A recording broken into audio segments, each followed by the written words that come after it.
لە خولیانە پلەیەکانی کوردستان ینی بازیان بە برنەوەی لە کۆیە بە کاتی چوە پێشەنگی ڕێزبەندی. لە هەفتەی حوتەمی خولی پلەیەکی کوردستانیانەی بازیان لە نێو یاریگا و هەندەرانی خۆی میوانداری یانەی کۆی کرد.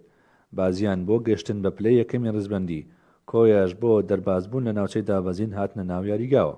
لە گەمی یەکەمی یاریەکەدا بازیان لە سەرەتاوە باشتر دەرکەوتن و لە تۆپێکی جێگیردا توانیتیان لە خولەکی پازدا لە ڕێی یاریزان و عوسمان عیزەدین گۆڵی یەکەم تۆمار بکەن.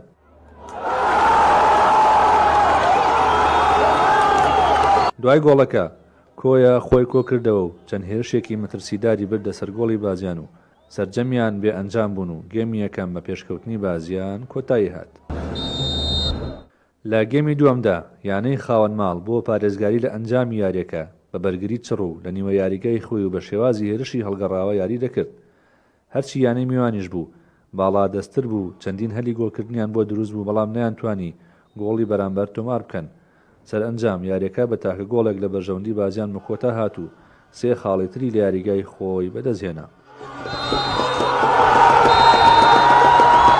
وڵای تەبان یاری ئەوڕۆمان لەگە یاری بازیان بەحەقەدا من وام تەسەوڕ دەکرد زۆر قڕزبی بە حکمیەوەی بازیان لە ڕیزبەندی سەرەوە بوو، بەڵام بەداخۆمە بۆ ڕیزبەندی کەوان تێدا بوون تۆزێک بەڕاستیەکەی پێی هەر خەڵەتاین.